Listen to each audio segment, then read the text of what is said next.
tout le monde. Bienvenue. On est en direct au Salon de l'agriculteur de Saint-Hyacinthe 2014. On est en compagnie de Mme Cécile Tétrault, qui est la responsable, notre expert en céréales canola, qui va nous entretenir aujourd'hui spécifiquement plutôt des variétés Semico. Exactement. Les variétés Semico sont largement connues au niveau du marché. Et pouvez-vous, pour les non-initiés, peut-être nous parler en détail là, d'où ça vient, ça? En fait, la bannière Semico est demeurée pour Synagri comme étant sa marque de commerce des semences de céréales, parce que Semico a toujours été avantageusement connu dans le développement des variétés au Québec. On sait qu'il y a un centre de recherche qui a vu le jour en 82, et puis de là a découlé de nombreuses variétés, qu'on distribue d'ailleurs encore aujourd'hui. Et ce qui fait en sorte que les variétés qui viennent de cette gamme de produits-là sont des variétés qui sont très bien adaptées à nos conditions.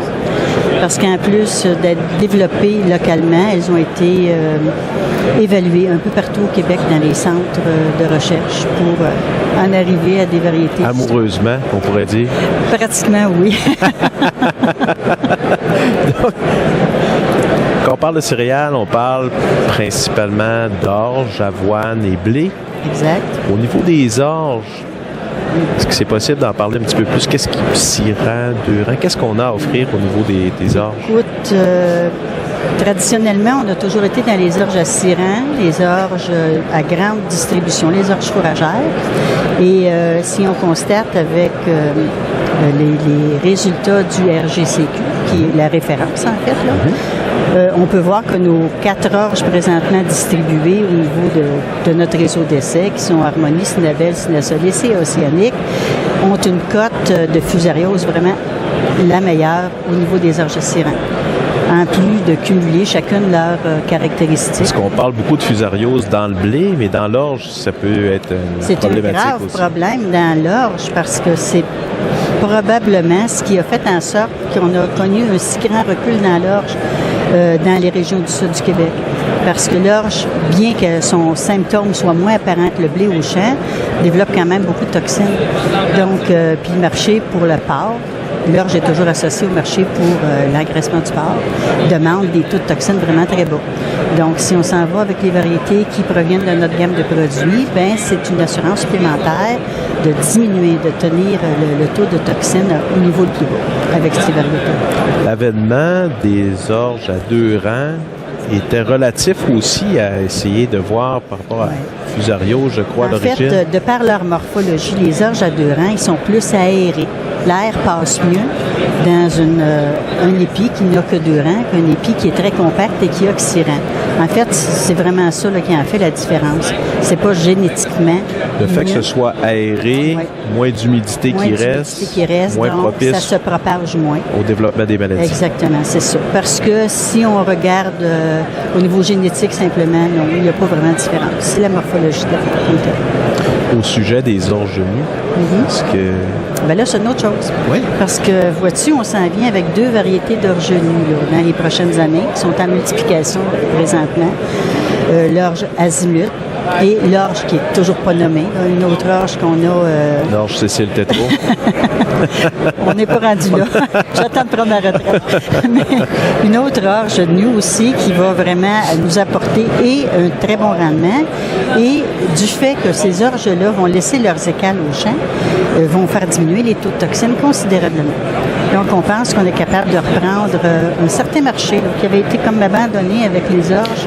Est-ce que la fusariose est épiphyte? Je veux dire, elle va surtout au niveau de l'écaille qui va se développer? Bien, c'est-à-dire, elle peut être épi et à l'intérieur aussi, mais si tu débarrasses tes grains de la partie extérieure, ben là, il y a des grandes chances que la majorité des toxines restent au champ.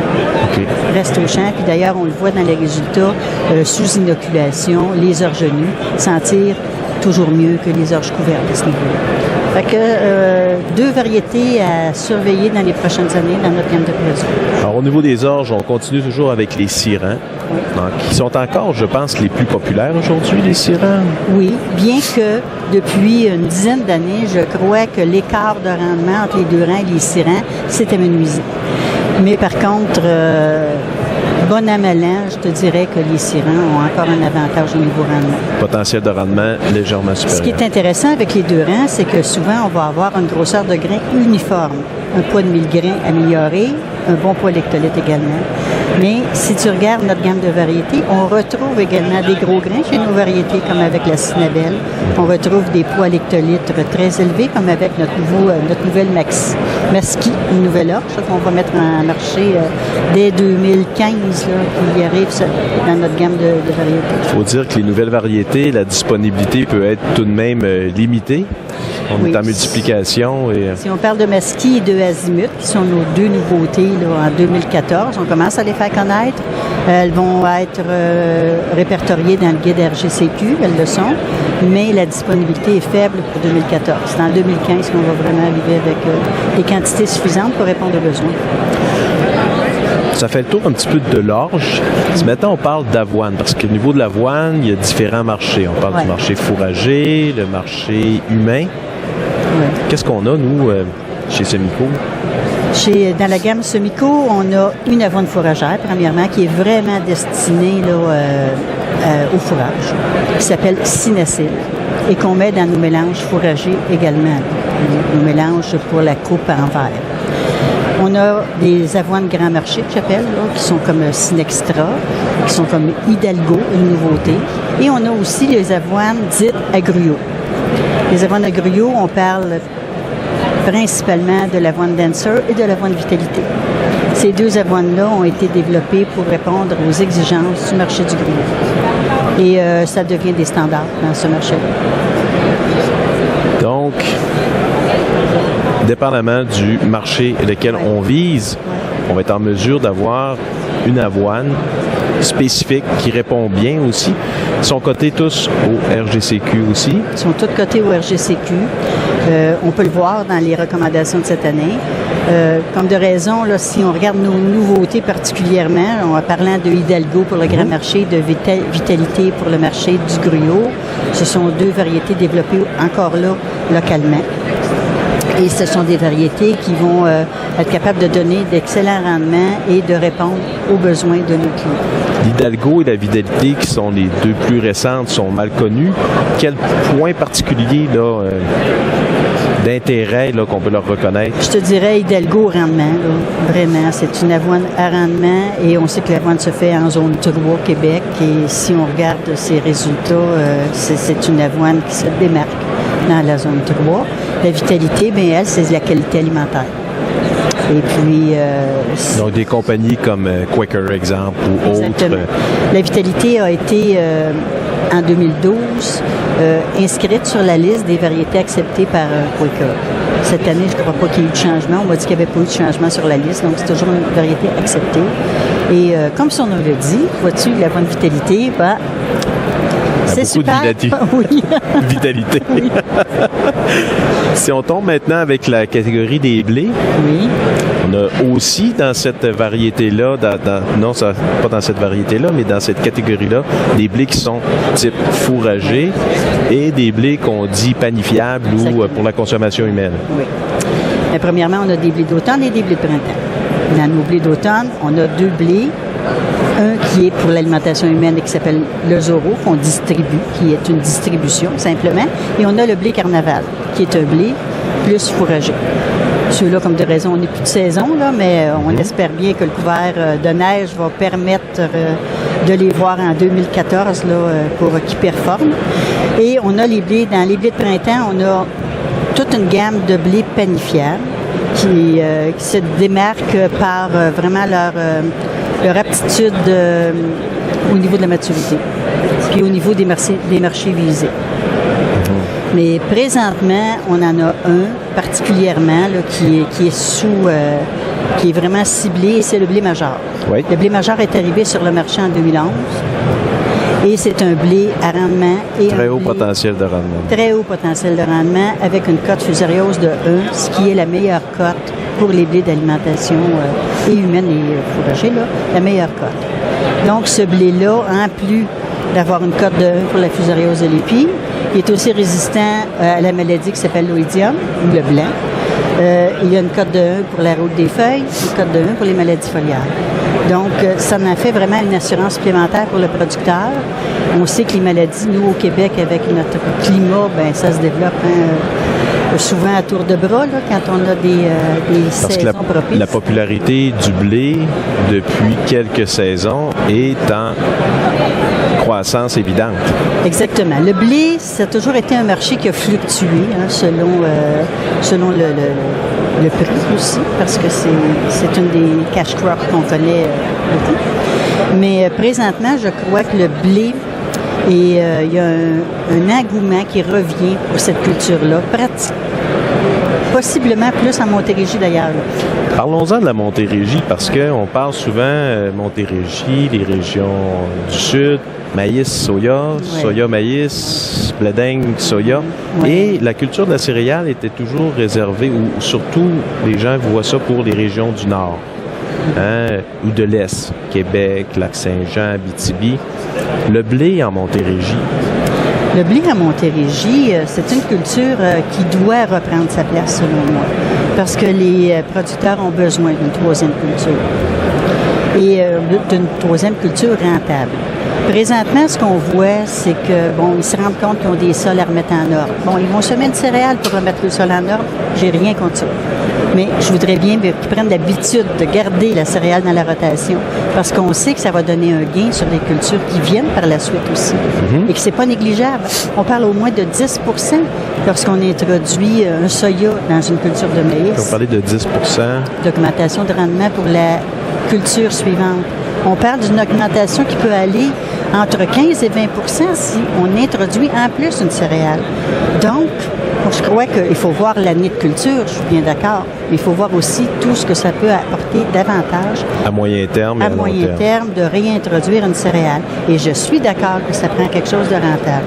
Donc, ça prend une variété qui est capable de donner un bon rendement et qu'on est capable d'ouvrir un marché aussi parce qu'elle ne sera pas trop affectée par les fameuses toxines qu'on rencontre régulièrement dans les petites céréales. Pour la Montérégie, vous conseillez quoi? Blé d'automne, blé de printemps? Oui. C'est quoi le conseil? Moi, je pense que les gens vont dire on va aller vers le blé d'automne, il y a un potentiel de rendement plus élevé. Oui, théoriquement, c'est vrai. Mais par contre, le blé d'automne, on l'a vu en 2014, n'est pas non plus une culture qu'on peut dire qu'on va manager sans mettre de fongicides. C'est une culture sur laquelle il faut également s'arrêter, mettre la fertilisation, les fongicides qu'il faut. Vous me corrigez si je me trompe, mais les céréales d'automne arrivaient parfois à fleurir avant la période critique de fusariose. On dit que, peut-être 8 fois sur 10, elles vont être capables d'esquiver parce qu'elles vont fleurir suffisamment tôt. Et ce qui est arrivé en 2014, c'est que la période fraîche du mois de mai a fait en sorte qu'ils ont épié justement dans la période de juin où il y a eu beaucoup de précipitations, des températures élevées et que là, il y a eu un développement accéléré de la fusariose de l'épi. Et là, elles se sont faites vraiment ramassées par cette maladie. La croyance populaire qui était que le blé d'automne est comme résistant est fausse. C'est pas résistant. Généralement, peut esquiver la période, mais si la période est là, ah oui, c'est ça. Il faut donc, il faut être aux aguets. Il faut toujours aussi penser à protection de notre rendement potentiel. Puis, il y a aussi les céréales de printemps qu'il ne faut pas oublier. Parce qu'une céréale d'automne, c'est vrai que théoriquement, le potentiel est meilleur. Mais une céréale de printemps, là, si on prend vraiment le soin de la cultiver, de faire attention à son semis, un bon taux de semis, une bonne profondeur de semis, fertilisation appropriée, un champ approprié au départ, et qu'on se préoccupe aussi là, de voir si la saison impose l'application de produits, fongicides. Faut pas... on est dans un climat où on doit se préoccuper de protéger notre rendement avec ces produits. Donc, peu importe ce qu'on fait, la régie est très importante. Très importante. Il y a moyen de faire de l'argent avec du blé, même dans les régions du Sud. Oui. en autant que la régie et chacun des aspects, comme les autres cultures, c'est pas une plante comment on pourrait dire, de rotation seulement, là, c'est vraiment une plante qu'on doit prendre soin. Exactement. Et ça prend les céréaliculteurs sérieux vont prendre soin de leur culture de blé, comme ils peuvent le faire de leur culture d'autres espèces, comme le maïs ou le soya. Mm-hmm. Je pense qu'avec ça, on fait le tour d'un passionnant dossier que sont les céréales. On fait du chemin avec ça. On espère bien qu'à Montérégie, on va en avoir davantage de blé. C'est là que ça va le dire. Bien, merci beaucoup, Cécile. S'il y en a qui ont des questions, peuvent toujours aller sur le site web, les coordonnées. Ça fait toujours un plaisir. Je pense que tu participes à beaucoup de réponses que les gens se posent. Tu es très active dans ce domaine-là. Oui, on espère le rester. Merci beaucoup, bien. Cécile. OK.